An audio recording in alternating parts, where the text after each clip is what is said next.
The ledger was never meant to be opened again. It was not preserved with care, not cataloged with pride, and not stored among documents meant to represent history. It survived only because no one thought it mattered. Buried inside a narrow storage room beneath a county courthouse, stacked between collapsed shelves and broken filing cabinets, the book lay sealed under decades of dust, its spine cracked, its cover warped by damp air and neglect. There was no title on the front, only a faint handwritten mark along the edge of the binding, almost erased by time, hinted that this small, unremarkable book once belonged to one of the most powerful plantation families in the district. No speeches were hidden inside it, no declarations of loyalty to the Confederacy, no dramatic confessions, only columns, dates, names, totals, and the quiet, devastating proof of what truly replaced slavery after abolition.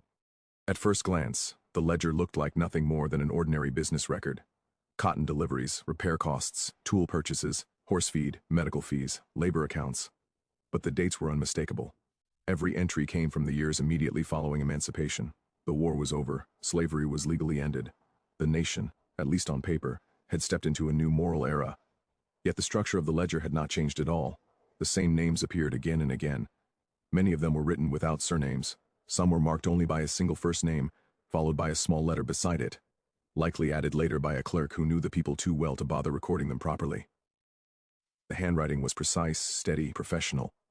Whoever kept this book expected it to last. What they never expected was that one day someone would read it differently. The most unsettling detail was how familiar the pages felt to historians who had studied plantation records from before the war. The format was nearly identical. The same layout used to track enslaved labor had been quietly repurposed. Only a few words had changed. Property had become hands. Assigned had become contracted. Rations had become advances. The language softened, but the structure remained. The ledger revealed that the transition from slavery to freedom was not a clean break. It was an administrative adjustment, a legal redesign, an accounting exercise. The first forgotten story hidden in the ledger was buried inside the labor column. Next to dozens of names, a daily rate was listed. At first, it looked like proof of progress, wages, payment, a numerical acknowledgement that labor now had monetary value. But further down each line, another column appeared. Charges, food, housing, work tools, medical care, transportation, even water access. By the end of each month, nearly every worker's balance had been reduced to almost nothing, or worse, converted into debt. The ledger showed that freedom came with a price that the newly freed could never afford to pay. A man could work 6 days a week for an entire season and still be written down as owing money to the same landowner who had once legally owned his body. The numbers were not accidental. They were carefully calibrated to ensure that leaving was always more expensive than staying. There were small handwritten notes in the margins beside certain names: short work, late, absent one day. Each note carried a penalty, not a physical punishment, not recorded violence, but financial punishment that immediately translated into hunger and insecurity. In this ledger, discipline had been converted into arithmetic.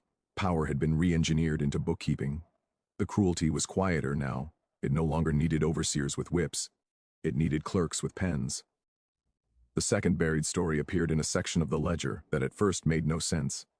Several pages were reserved for individuals whose labor rates were sharply lower than the rest.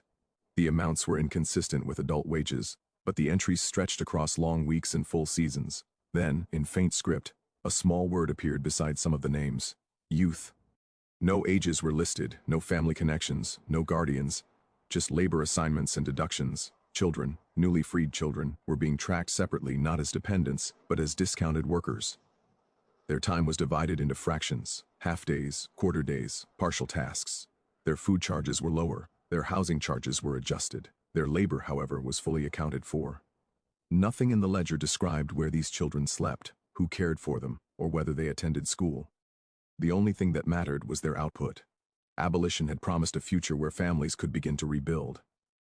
The ledger showed that the plantation economy adapted quickly, identifying even the smallest bodies as units of productivity. Childhood did not suddenly arrive with freedom. It had to be earned, and for many, it never was. The third forgotten story hid behind a simple change of name. Midway through the ledger, the familiar plantation title abruptly disappeared. In its place, a new heading appeared across the top of the page, an official-sounding company name, written in bold, confident lettering. The owner's name remained in the signature line at the bottom of each monthly summary. The land boundaries remained identical. The labor lists did not change. The same families continued to appear, page after page. What had changed was the legal identity of the operation. The plantation had transformed into a business enterprise, not through sale, not through redistribution, but through incorporation. This quiet rebranding allowed the owner to shield himself from certain liabilities, negotiate contracts with regional suppliers, and reposition his control as modern entrepreneurship rather than inherited domination. In public records, the plantation ceased to exist. In the ledger, nothing truly ended. The workforce was simply absorbed into a corporate structure that provided new protection for old power. Slavery, as a legal category, had vanished. Ownership, as an economic reality, had not. Perhaps the most haunting feature of the ledger was what it failed to record. There were no notes about illness beyond a small medical charge. No explanations when a worker's name stopped appearing. No mention of births, no acknowledgement of death. One week a name appeared faithfully across several pages. The next week it vanished, entirely. The ledger offered no reason, no transition, no closing account. People simply dissolved into blank space. History often relies on documentation to validate suffering. But this book revealed something far more disturbing. Disappearance itself had become normalized. Workers could be erased without comment because the system was designed to record labor, not life. The ledger also exposed how mobility was quietly punished. In several entries, small charges were added after a person returned from a brief absence. Re-entry fee, housing reassigned, tool replacement.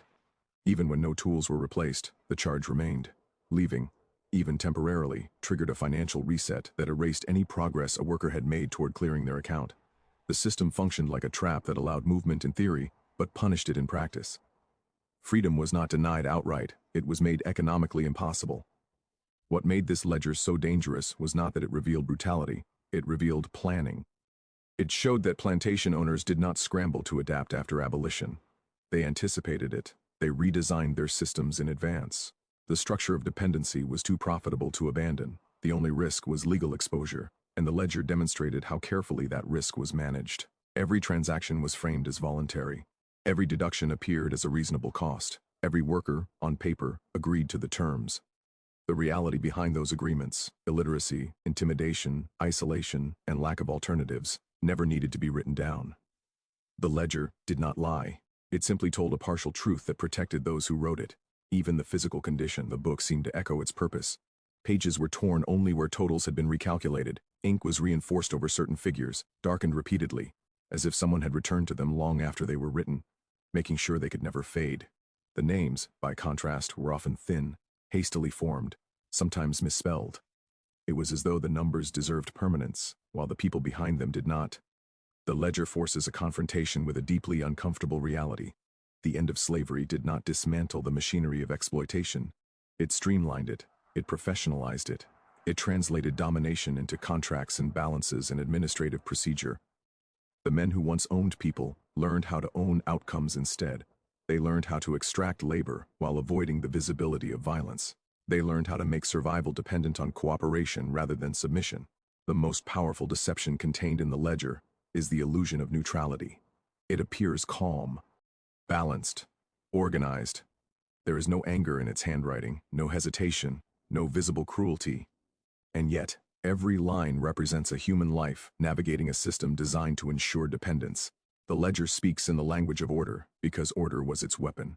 Disorder would have attracted attention. Disorder would have demanded reform. But quiet efficiency could pass as progress. This book was hidden, not because it exposed illegal activity, but because it exposed continuity. It collapsed the comforting narrative that abolition instantly created opportunity, dignity, and self-determination for those who had been enslaved. It revealed that the architecture of the old plantation world remained standing long after the legal foundation had been removed. The walls were repainted, the signs were replaced, the ownership model was updated, but the power relationships remained structurally intact. The ledger no one was meant to read does not ask whether slavery truly ended. It answers a different, more painful question. It shows how quickly freedom was reshaped to serve the same interests that had once openly denied it. It shows how justice can be delayed not only through open resistance, but through meticulous administration. And it reminds us that history's most enduring injustices are often preserved, not in dramatic testimonies, but in quiet records, carefully balanced, neatly written, and hidden where no one thought to look. Freedom was written into law, but it did not reach the ground in the way people had imagined. When the proclamation ended slavery, it created a new language for the nation, yet it did not erase the old habits of power. The second keynote of the hidden L. Edger begins where celebration ends, at the moment when freedom existed clearly on paper, but control continued in practice. In the quiet space between those two realities, plantation owners learned how to survive a moral defeat without surrendering economic authority. The ledger captures that transformation with a chilling calm, revealing how emancipation became not a rupture, but a reconfiguration. In the first months after abolition, uncertainty spread through the landowner's world. Not fear of justice, but fear of disorder. They worried not about what had been done to the enslaved, but about what might now be lost: predictable labor, fixed schedules, and an unquestioned hierarchy. The ledger shows how quickly those anxieties were converted into systems. New entries appear under new titles: labor agreement, monthly settlement, advance account. These were not signs of generosity. They were tools of stabilization. They replaced ownership of bodies with ownership of dependency. The word contract appears again and again across the pages. It seems reassuring at first. A contract implies choice, it implies consent, it implies equality between two parties who negotiate terms. But the ledger does not show negotiations, it shows uniformity. Nearly every laborer is assigned the same rates, the same deductions, the same penalties. The illusion of individual agreement hides a mass system imposed from above. For men and women who had been denied literacy, legal knowledge, and independent income, the contract was not a shield. It was a boundary. Many of the signatures recorded in the ledger are not signatures at all. They are marks, small crosses, short lines, sometimes on a blot of ink. Beside them, the landowner or his clerk writes "acknowledged." The document presents this as consent. The ledger presents this as legitimacy. Yet the power imbalance is unmistakable. One side wrote the terms. One side controlled the land. One side controlled housing, food access, medical care, and transportation. The other side controlled only its own exhaustion. The ledger does not record threats. It does not need to. Threats existed in the structure itself. If a worker refused the terms, where could they go? Land was inaccessible. Tools were owned by the same men. Local law enforcement worked in quiet alignment with property holders. Travel required money that no one possessed. The contract in this world was not a bridge to independence. It was a gate that determined who would eat. Freedom on paper meant that labor could now be framed as voluntary. But the ledger exposes how carefully that voluntary appearance was constructed. Under each worker's account, advances were listed before labor even began. Food for the first week, shelter fees for the first month, tools issued on credit. These advances created immediate obligation. Before a single hour of paid work could be recorded, a debt already existed. Freedom entered the system already burdened. The entries are painfully precise: a sack of flour, a blanket, a hoe, a pair of boots. Each item is priced higher than its market value. The ledger shows consistent inflation in supply charges, quietly transferring profit from labor into consumption. Workers were not just paid poorly, they were charged expensively for survival. The difference became the owner's hidden margin. What appears most clearly is how the old plantation rhythm remained untouched: the same planting schedules, the same harvest cycles, the same workdays stretching from sunrise to dusk. Only the language surrounding the labor changed. Where an overseer once enforced compliance, now an account balance did. Where physical punishment once maintained discipline, now eviction and starvation did. Control learned to operate through economic vulnerability. The ledger also reveals how closely plantation owners monitored productivity in the new system. Next to some names are small performance notes: slow, weakened, missed row, partial task. These annotations determined pay reductions. Freedom did not protect workers from being evaluated. It intensified evaluation. Their bodies were no longer owned, but their output was scrutinized more closely than ever. Every motion had to justify its cost. In the months following abolition, rumors spread through freed communities about distant opportunities: railroads, timber camps, northern factories. The ledger responds to those rumors with subtle defensive mechanisms. One can see sudden increases in housing charges. New departure processing fees appear beside certain names. A worker who attempted to leave could not simply walk away from their account. Their debt followed them on paper, often transferred to local courts. Freedom was allowed to travel only if it carried its financial burden with it. The ledger also documents how local authorities quietly became partners in this new arrangement. Fines imposed for vagrancy and idleness appear as third-party charges added directly to labor accounts. A man who left a contract without permission could be arrested, and then returned to labor in order to pay off the penalty. The ledger shows these fines treated not as criminal matters, but as recoverable assets. The state became a silent enforcer for private labor needs. This collaboration between landowners and legal institutions reveals the deeper truth behind freedom on paper. The law removed formal ownership, but it did not dismantle the alliances that sustained exploitation. Judges, sheriffs, and clerks all appear indirectly in the ledger through transferred charges and enforcement notes. Their presence is invisible yet unmistakable. The economy of control had simply expanded beyond the plantation gate. The most disturbing aspect is how normal this transformation appears in the record. There is no dramatic shift in tone after abolition, no period of disruption, no collapse. The ledger flows seamlessly from one month to the next. If one did not know the historical date, one might never realize that a massive legal revolution had occurred outside its pages. That is perhaps its greatest revelation. The system did not pause to mourn the loss of its moral foundation. It simply adjusted its terminology. Freedom, in this ledger, is treated as an operational, variable, rather than a human condition. The former enslaved appear not as newly liberated individuals, but as reorganized labor inputs. The plantation economy absorbs emancipation the way a machine absorbs a new component. The output remains the same. The psychological consequences of this system are written between the lines. Workers were forced to internalize a new kind of pressure. Under slavery, coercion was visible and brutal. Under the contract regime, responsibility for survival appeared to belong to the worker alone. Failure to earn enough, to avoid debt, to maintain housing, to feed one's children, could now be framed as personal inadequacy rather than structural design. The ledger helped rewrite suffering as mismanagement. This shift mattered deeply. It allowed landowners to distance themselves from the outcomes of their policies. Hunger became a budgeting issue. Homelessness became a failure to maintain account balance. Family separation became a logistical consequence of labor mobility. The cruelty of the system no longer required explicit intent. It operated automatically, guided by procedures and calculations that seemed neutral on the surface. The ledger shows how carefully owners protected themselves from legal scrutiny. Payments were recorded, contracts were archived, every worker was technically compensated. On paper, exploitation became difficult to prove, because exploitation no longer appeared as the absence of payment, but as the presence of overwhelming deductions. The law could recognize wages. It struggled to recognize manipulation. Freedom, in this context, became a narrow corridor. Workers could move within its boundaries, but those boundaries were tightly drawn. They could choose which field to work in, perhaps which landowner to approach, but the structure of dependency remained universal. Each plantation replicated the same system. The ledger suggests coordination, or at least imitation, among landowners. Practices spread quickly, rates aligned. Deductions followed similar patterns. Exploitation became standardized. One of the quietest tragedies hidden in the ledger is the way hope was monetized. At the stay of each season, many workers accepted larger advances. These advances allowed them to buy better food, repair clothing, or briefly stabilize their families. But the higher the advance, the deeper the eventual debt. The ledger shows a pattern: optimism at planting time, desperation at harvest settlement. Freedom encouraged people to believe that this season might finally be different. The accounting system ensured that it rarely was. The ledger also reveals how trust was strategically exploited. Landowners positioned themselves as intermediaries between freed workers and the wider market. They handled cotton sales, they controlled pricing information, they calculated settlements.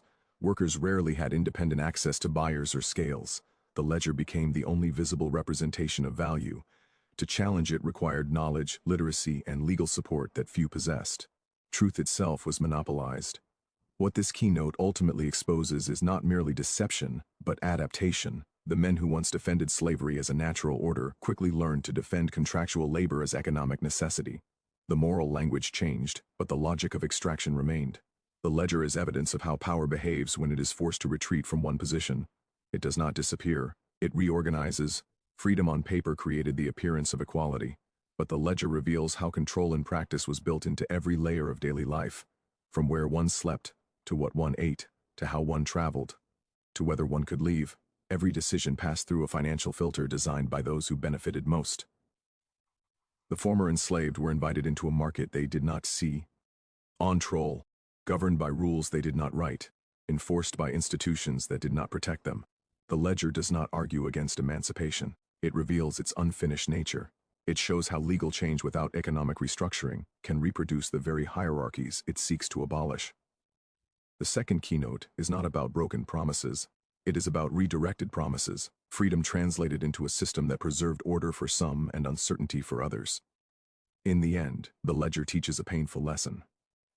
Freedom can exist simultaneously as a legal reality and a lived illusion. The law can declare transformation, while everyday practice quietly resists it. And when control learns to hide inside contracts, balances, and administrative routines, it becomes far harder to recognize, because it no longer looks like oppression. It looks like business. The first buried story revealed by the hidden ledger is not announced in any dramatic way. It sits quietly inside a narrow column of numbers, beside names that appear again and again across the pages, written with the same careful handwriting.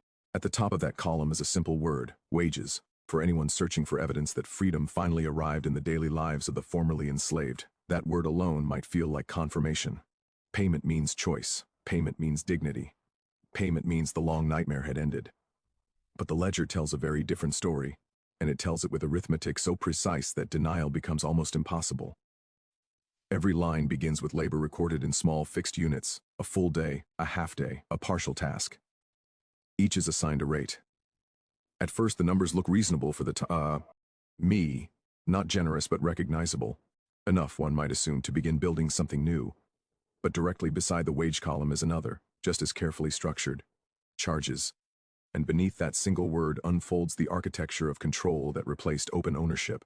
Food is always the first deduction: cornmeal, salt pork, flour, sometimes sugar, sometimes coffee, marked as a luxury item. None of these supplies were optional. The ledger shows that workers were required to purchase food through the plantation store or its appointed supplier. No alternative merchants appear in the record. No outside transactions are recognized. Even when nearby towns existed, the system quietly ensured that dependency remained internal. Survival itself was routed through the same authority that controlled the land. The prices recorded for these basic necessities are consistently higher than regional market averages known from other records of the period. A sack of flour appears at nearly double its expected cost. Pork is inflated. Tools are marked far above wholesale rates. The ledger never explains why. It does not need to. The difference becomes invisible profit, embedded inside routine consumption. Workers were not merely underpaid, they were overcharged into submission. Housing follows food in the deduction list, not rent in any modern sense, but a standardized shelter fee. Small cabins, often the same structures formerly assigned during slavery, now reclassified as private accommodations. The ledger presents this as progress. Workers now paid for their own housing. Ownership no longer supplied quarters. Responsibility had shifted. But the amount charged for these fragile, overcrowded spaces consumed a significant portion of weekly earnings. What was once a tool of confinement had been converted into a revenue stream. Tools appear next: hoes, plows, seed sacks, repair parts, harnesses.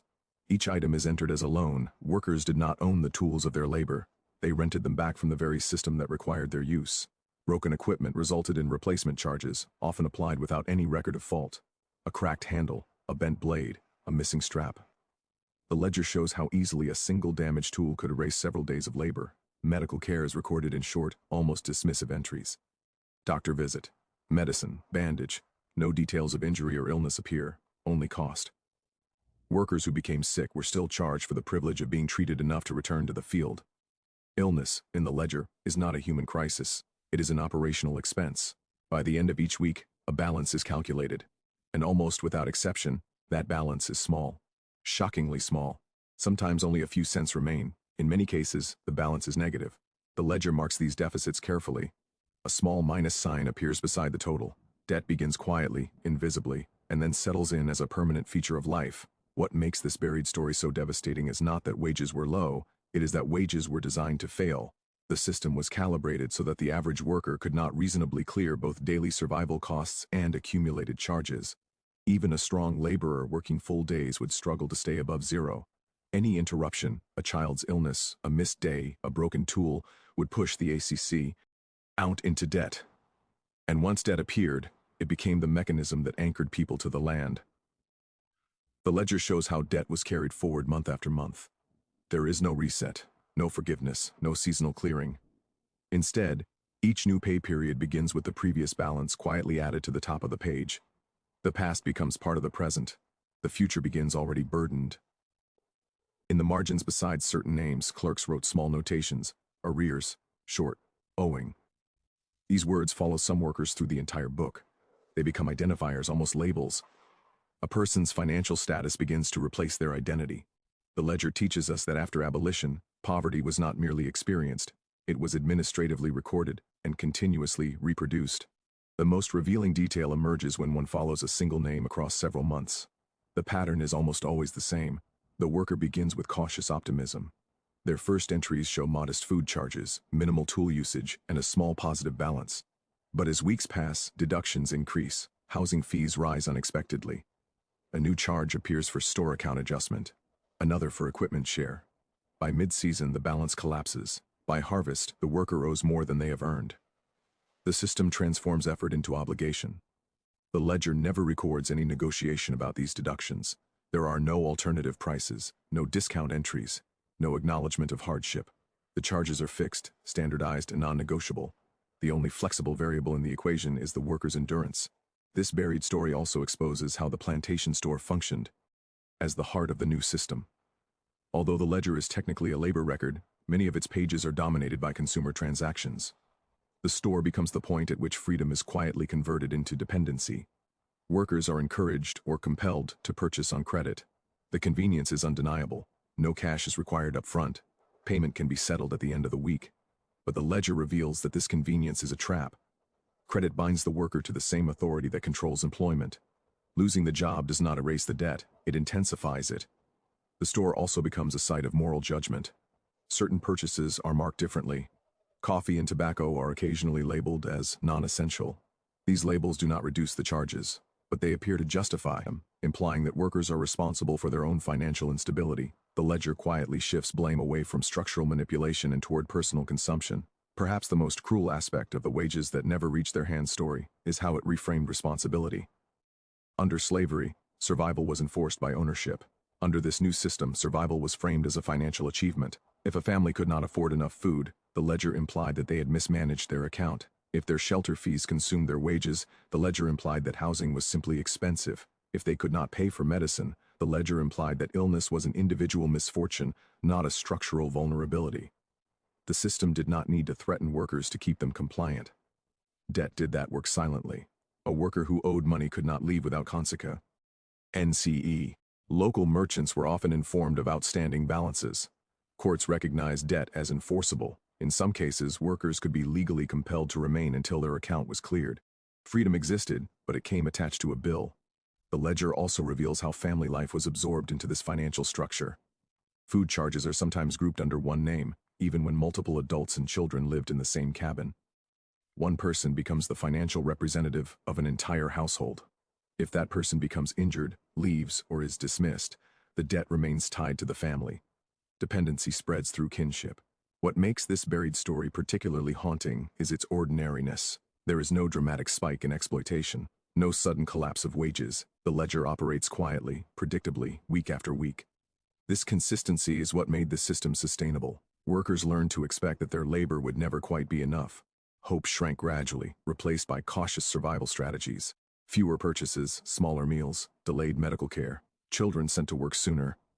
The ledger shows, indirectly, how hunger becomes a financial strategy. Reduced food charges appear beside certain names, not because prices fell, but because consumption decreased. Workers responded to shrinking balances by eating less. The ledger records this not as suffering, but as improved financial discipline. The system interprets deprivation as responsibility. There are moments when a worker's balance briefly improves. A good harvest week, an extra task completed, a short-term surge in output. But the ledger shows how quickly those gains are erased by new charges, a replacement tool, a medical visit, a store adjustment. The architecture of deductions is resilient. It absorbs surplus labor almost immediately. The wages that never reach their hands story exposes the most powerful illusion created after abolition, that exploitation had ended because payment had begun. The ledger dismantles that assumption. Payment alone does not equal freedom, especially when payment is surrounded by mandatory costs controlled by the same authority that distributes the wages. The former enslaved were invited into a marketplace in which they had no bargaining power. They did not choose suppliers, they did not set prices, they did not control credit terms, they did not audit accounts, they did not possess the legal literacy required to challenge errors. The ledger became the final word on value, and value, in this system, flowed upward. This buried story also explains why mobility remained so limited even after legal freedom. Leaving a plantation meant abandoning not only shelter and food access, but also confronting accumulated debt that followed one's name on paper. For many, Departure was not simply a geographic decision. It was a legal and financial gamble, with consequences that could reach into courts and jail cells. The ledger made staying the least dangerous option. The tragedy is not only that wages failed to reach workers' hands, it is that the very idea of fair compensation was reshaped. Labor became a method of servicing debt rather than building stability. Work no longer pointed toward independence. It pointed toward equilibrium. Just enough to survive, never enough to escape. The buried story of wages, swallowed by invented company. STS reveals how the plantation economy preserved its hierarchy without visible chains. It taught freedom to behave like a loan rather than a right. It turned survival into a transaction, and it replaced ownership of people with ownership of the conditions required to remain alive. In the end, the ledger does not deny that wages existed. It shows something more disturbing, that wages were carefully engineered to disappear before they could change anything. The new system announced itself quietly, without banners or declarations, and certainly without admitting what it was replacing. There are no dramatic entries in the ledger marking the moment when chains disappeared and paperwork took their place. Instead, the transformation unfolds through routine language, ordinary procedures, and the steady appearance of new administrative categories. What once required physical force was now sustained by ink, signatures, and numbers. The fourth keynote reveals that the real architecture of control after abolition was not built in the open, and it was not built with violence that could be photographed or condemned. It was built in forms, contracts, and calculations that blended seamlessly into everyday life.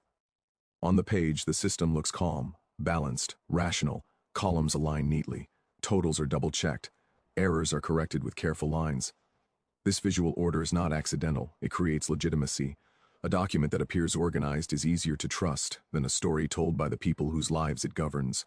The ledger functions not merely as a record of labor but as a shield. It protects those who designed the system by presenting exploitation as administration. In earlier plantation records, control was expressed directly. Assignment lists, punishment notes, inventory of enslaved people. The purpose of those records was openly managerial. After abolition, that purpose had to be disguised. The ledger shows how power learned to speak the language of efficiency. The same hierarchical structure remains, but it is now framed as operational necessity. Every deduction is justified. Every requirement is documented. Every consequence is linked to a rule rather than to a person. The most telling change is the disappearance of explicit authority from the pages. No overseer's name appears. No supervisor is identified. Instead, there are systems, processes, accounts. Responsibility seems to belong to the ledger itself. When a worker is penalized, it is not because someone chose to punish them. It is because the balance requires adjustment. Control no longer needs to show its face. This transformation fundamentally altered how power could be challenged. Under slavery, brutality was visible. It could be described, witnessed, and, in rare cases, prosecuted. Under the new system, harm became procedural. A family that lost housing did not lose it because an owner ordered eviction. They lost it because their account fell below a threshold. A worker who lost access to food did not lose it because someone refused them. They lost it because their credit limit was reached. The cruelty was hidden inside policy. The ledger reveals how rules multiplied rapidly after abolition. New conditions appear beside wage entries, attendance requirements, productivity standards, equipment responsibility clauses, behavioral notes. These conditions are not explained. They are assumed. And because they are written, they acquire authority. Ink does not merely record power, it produces it. One of the most subtle mechanisms of this new control is standardization. The ledger shows identical penalty rates applied across dozens of workers, identical food pricing, identical shelter fees, identical deductions for lateness or incomplete tasks. At first glance, this looks fair. Everyone is treated the same, but uniform rules imposed on unequal circumstances create predictable injustice. A strong, healthy worker and a sick, elderly worker face the same penalties. A family with 5 children and a single laborer faces the same shelter fees as a smaller household. Equality in procedure conceals inequality in outcome. Standardization also removes discretion. A clerk does not need to consider hardship. The rule already exists. A column already exists. The ledger teaches its users not to think morally, but administratively. If a worker cannot pay, the ledger does not ask why. It only asks how much remains owed. The new system was also built on predictability. Plantation owners had always valued predictability in labor supply. Under slavery, predictability was enforced through ownership. After abolition, it was enforced through financial engineering. The ledger shows how recurring expenses were scheduled deliberately to coincide with wage periods. Food charges rise just before settlement days. Housing fees are adjusted during slow production weeks. Tool replacement charges appear after weather disruptions. These patterns are not random. They stabilize the owner's income by destabilizing the worker's ability to accumulate surplus. The brilliance and cruelty of this design lies in its invisibility. No single deduction appears catastrophic. Each seems manageable. It is the cumulative effect that traps people. Control is no longer delivered through dramatic acts. It is delivered through consistency. Ink replaces chains not only because it is quieter, but because it travels farther. The ledger connects the plantation to banks, suppliers, courts, and local authorities. Paper creates networks. A debt recorded on one page can be enforced miles away by people who never saw the worker whose life it governs. Control expands beyond the field and into the legal infrastructure of the region. This expansion is visible in how third-party charges enter the ledger. Court fees, transport costs, sheriff services. These entries link private labor systems to public institutions. The worker becomes subject not only to the plantation's internal rules, but to an external enforcement network. The ledger transforms personal vulnerability into legal vulnerability. One of the most profound shifts revealed in the fourth keynote is how punishment was redefined. Under slavery, punishment was designed to discipline the body. Under the new system, punishment is designed to discipline behavior through scarcity. Hunger, housing instability, and debt become corrective tools. The ledger shows that penalties are not only financial, they reshape daily life. A worker penalized for lateness may lose the ability to purchase food on credit. A worker who disputes a charge may be flagged as unreliable. These invisible reputational markers influence future access to work and resources. The ledger also exposes how compliance is rewarded, not through generosity, but with rough, reduced risk. Workers who meet productivity expectations avoid penalties. They avoid additional charges. They avoid attention. Survival becomes conditional upon invisibility. To remain unnoticed by the system is to remain relatively safe. This dynamic teaches self-regulation. Workers monitor their own behavior more closely than any overseer ever could. This internalization of control is one of the most powerful features of the new system. The ledger does not need to intimidate directly. It trains people to manage themselves according to its logic. Time becomes a resource to be optimized. Fatigue becomes an obstacle to be suppressed. Injury becomes a financial liability. The body is no longer owned, but it is still managed as an instrument of production. Another revealing element of the ledger is how disputes are handled. Or rather, how they are not. There are no records of contested charges, no appeals, no arbitration notes. The absence of disagreement does not indicate satisfaction, it indicates futility. The ledger represents a closed system. Its authority is not subject to negotiation by those it governs. Illiteracy plays a silent role in this structure. Many workers could not read the entries that defined their lives. They depended on clerks or supervisors to explain balances. The ledger becomes both judge and interpreter. Knowledge itself becomes centralized. Even when workers suspected errors, they lacked the tools to challenge them. Ink creates a barrier between experience and proof. The fourth keynote also reveals how time itself becomes a mechanism of control. The ledger is organized around cycles, weekly, monthly, seasonal. Workers are locked into these cycles through settlement schedules and advanced systems. Leaving mid-cycle is financially disastrous. A worker who leaves before settlement forfeits accumulated credit while retaining accumulated debt. The calendar becomes a cage. Perhaps the most striking transformation is how morality disappears from the administrative process. No entry acknowledges hardship. No note expresses concern. No calculation pauses for context. The ledger treats suffering as irrelevant to operation. This is not because the clerks were unusually cruel individuals. It is because the system does not require cruelty to function. It requires obedience to procedure. The new system is built to appear inevitable. The ledger's logic is self-justifying. If a worker owes money, it is because the ledger says so. If a worker loses access to shelter, it is because policy requires it. Human decisions vanish behind institutional language. Responsibility dissolves into process. This disappearance of agency is what makes the fourth keynote so disturbing. Power becomes untraceable. There is no single villain to confront, no individual to accuse. Control is distributed across documents, rules, offices, and routines. It survives precisely because it does not rely on any one person's intentions. The ledger even shapes memory.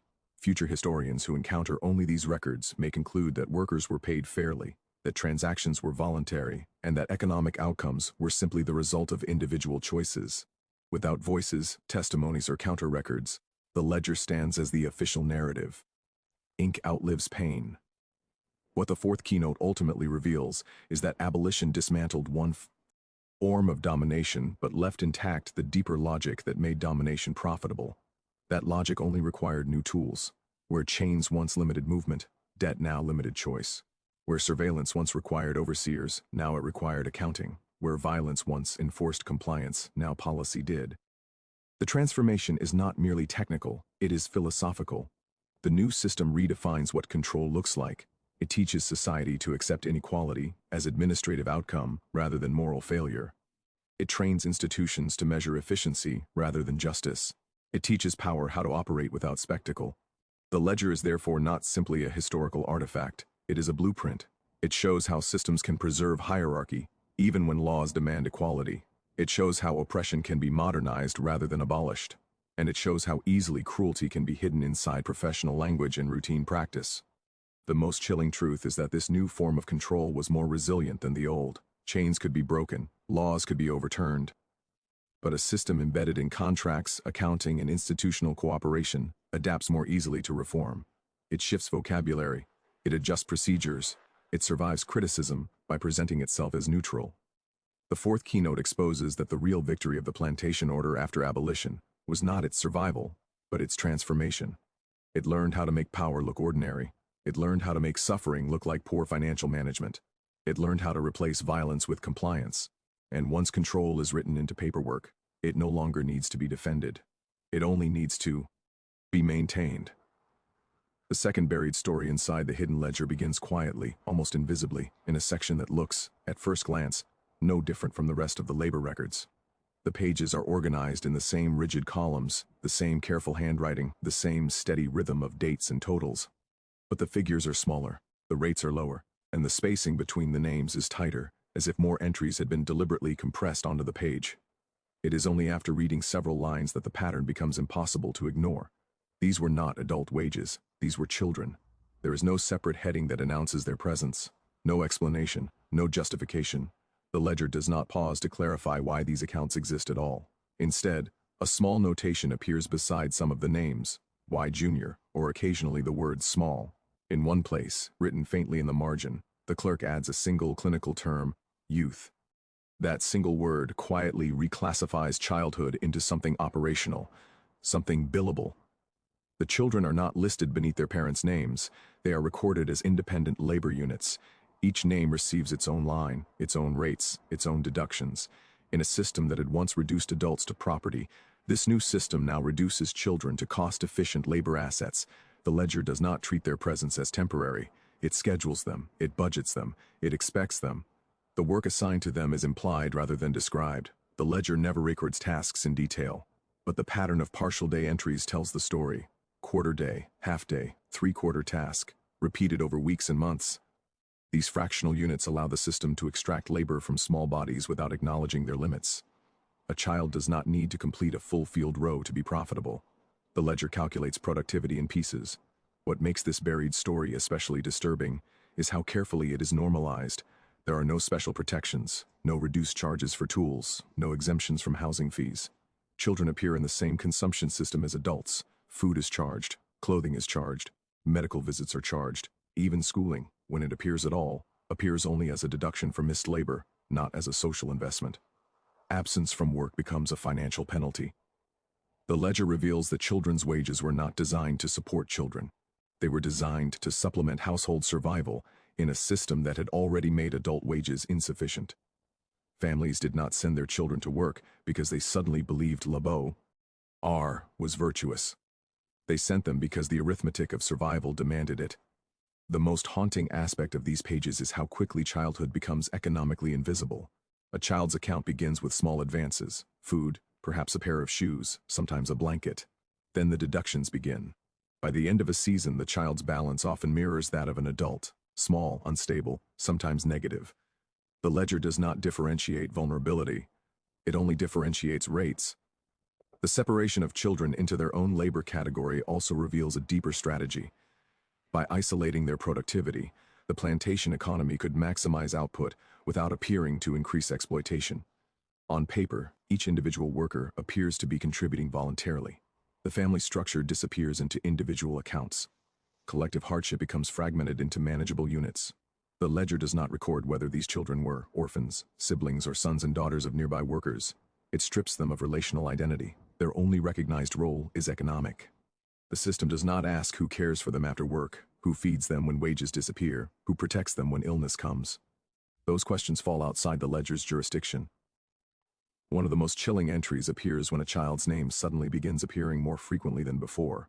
More days, more partial tasks. The rate remains the same, but the frequency increases. This shift often follows a period when an adult worker's entries decrease, an injury, a disappearance, or a departure. The ledger quietly reallocates burden. When adult labor fails, children compensate. In several cases, E.s. 2 children from the same family appear in the ledger within weeks of each other. Their names are similar, the handwriting nearly identical. The second child's entry begins shortly after a family's balance slips into debt. The timing is not coincidental. It is structural. The system absorbs family desperation and converts it into new labor supply. The ledger also reveals how children were categorized as low-risk investments. Their wages are smaller, but so are the expectations placed on their health and endurance.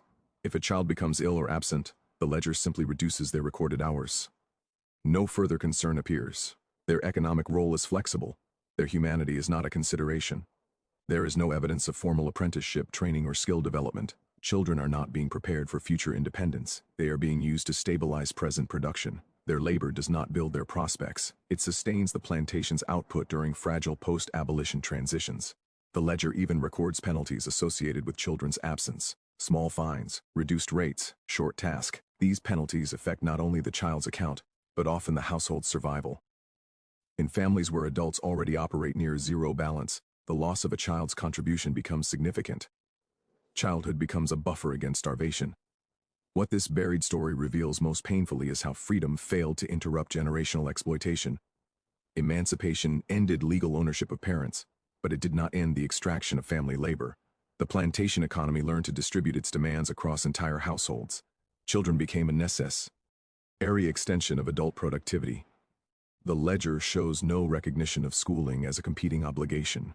In rare cases where a child's absence coincides with local school sessions, identified through comparison with regional calendars and other records, those absences are marked as incomplete work. There is no positive recognition of education. Learning is invisible unless it interferes with labor. The effect of this system is cumulative. Children who begin working at young ages experience the same debt cycles as adults. By adolescence, many already carry personal account histories that stretch back years. The ledger shows continuity of dependency from childhood into adulthood. A worker does not enter the system fresh, they inherit it. The classification of children as labor assets also allowed plantation owners to justify lower overall wage levels. If families could survive by sending more members to work, then adult wages could remain suppressed. The system externalized the cost of survival onto households. Instead of paying one worker enough to support a family, the ledger quietly required that the entire family become productive. This strategy had an additional benefit for owners. It increased labor supply without increasing recruitment. Children were already present, already housed, already dependent. Their integration into the workforce required no transportation, no negotiation, and minimal administrative effort. They were the most efficient expansion of labor available. The ledger treats children's bodies as scalable resources. Half-day labor today can become full-day labor tomorrow. Quarter tasks can become longer assignments as strength increases. Growth is not celebrated, it is anticipated. The system watches bodies develop only for their productive potential. The emotional and psychological consequences of this structure do not appear directly in the ledger, but they are implied by the relentless regularity of the entries. Children learn, from the earliest age, that their presence is justified only through contribution. Rest is not a right, it is a cost. Illness is not misfortune, it is lost productivity. Hunger is not tragedy, it is an accounting problem. This buried story also reveals how easily society learned to accept children's labor once it was framed as family necessity rather than institutional demand. The ledger does not record coercion, it does not need to. It operates in an environment where poverty itself becomes coercive. When adult labor cannot sustain a household, the decision to send children to work appears voluntary. The system masks its role by allowing desperation to do the enforcing. The children in the ledger are never described physically, but the structure of their entries reveals something deeply unsettling. Their labor is treated as interchangeable. One child disappears, another appears. Names change, rates remain the same. The system does not depend on any particular individual. It depends on a continuous supply of small, adaptable workers. In several places, a child's name disappears without explanation. No final settlement, no note, no transition into an adult account. The ledger offers no narrative, only silence. The child's economic existence ends on paper as quietly as it began. Whether they left, fell ill, died, or were absorbed into another household is unknown. The system does not care to record it. The buried story of children reclassified as labor assets exposes the deepest failure of post-abolition reconstruction. It reveals that freedom was not designed to protect the most vulnerable. It was designed to stabilize production. Childhood, which should have represented a break from the brutality of the past, became one of the mechanisms through which the past survived. The ledger teaches us that exploitation does not require the language of ownership. It only requires access to vulnerability. Children are the most vulnerable members of any community. In this new system, their vulnerability becomes leverage. This story forces us to confront a painful truth, that the transformation from slavery to contractual labor did not create a moral boundary around childhood. It simply redrew the administrative lines that allowed children to be absorbed into the economy without public outrage. By reducing children to low-cost, flexible labor units, the post-abolition plantation order ensured its own continuity. The next generation did not grow up free in any meaningful sense. They grew up financially entangled, socially conditioned, and economically necessary to a system that had learned how to survive without chains. The ledger does not say that children were forced to work. It does something more dangerous. It makes their work look inevitable. Some of the most revealing evidence in the hidden ledger is not written at all. It appears instead in the quiet gaps where information should exist, in the blank spaces that interrupt the otherwise relentless rhythm of names, dates, and numbers. At first, these spaces seem like ordinary clerical inconsistencies, perhaps missed entries, perhaps damaged pages, perhaps simple human error. But as the ledger is read carefully from beginning to end, a pattern emerges. Certain names appear faithfully, week after week, month after month, and then, without explanation, they vanish. No settlement line closes their account. No final balance is recorded. No note acknowledges departure, illness, or death. The ledger simply moves on. This absence becomes its own kind of record, in a system that documents nearly every meal, every tool, every partial hour of labor. Silence carries meaning. The ledger tracks productivity with obsessive precision. It measures time down to fractions of a day. It records penalties for lateness, deductions for damaged equipment, and fees for temporary shelter adjustments. Yet when a person disappears, the system offers no curiosity. The page continues as if nothing has changed. This is the sixth keynote of the hidden ledger, silence where the names should be. To follow one of these disappearances is to confront how completely the system separated labor from life. A worker may appear for months, sometimes years, their account building a recognizable history. Small fluctuations in balance reflect seasons, illness, or temporary shortages. A marginal note might mark a late arrival or a reduced task. Then, suddenly, the line ends. On the next page, the name is gone. Another name occupies the space. The same rate, the same structure, the same deductions. The system absorbs the absence without disturbance. There is no indication that anyone paused to ask what happened. This matters because the ledger is not casual in its documentation. It is systematic. It is deliberate. It was designed to be an authoritative record of labor relations. The decision not to record disappearance is therefore not an oversight. It is a design feature. The ledger exists to manage productivity, not people. When a person stops producing, their relevance to the system ends. In several instances, a disappearance is preceded by a subtle pattern. A worker's hours decline slightly. A medical charge appears. A note reads short week. Then one final entry appears, often with a negative balance carried forward. After that, nothing. The debt remains unresolved. But the person does not. This unresolved debt becomes a quiet clue. It suggests that departure was not a clean transition. It was not a negotiated release. It was disruption, perhaps illness, perhaps flight, perhaps death. But whatever the cause, the ledger is not concerned with narrative closure.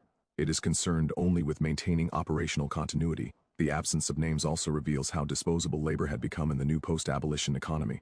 Under slavery, an enslaved person represented capital investment. Their death or escape was a financial loss that often required documentation. After abolition, the economic relationship shifted. Workers were no longer assets to be preserved. They were inputs to be replaced. The ledger shows that replacement happened quickly. In many cases, a new name appears immediately after a disappearance. The rate is identical. The deductions follow the same pattern. The settlement cycle continues uninterrupted. The system had learned to operate without emotional or financial attachment to individual workers. What this reveals is not compassion, but efficiency. In several places, faint pencil marks appear beside blank spaces. They do not resolve into words. They look more like reminders to clerks than explanations. A temporary vacancy quickly filled. The ledger does not memorialize absence, it manages it. The silence becomes even more unsettling when cross-referenced with known historical realities of the period. The years following abolition were marked by widespread disease, unstable housing, racial violence, forced migration, and economic desperation. Company,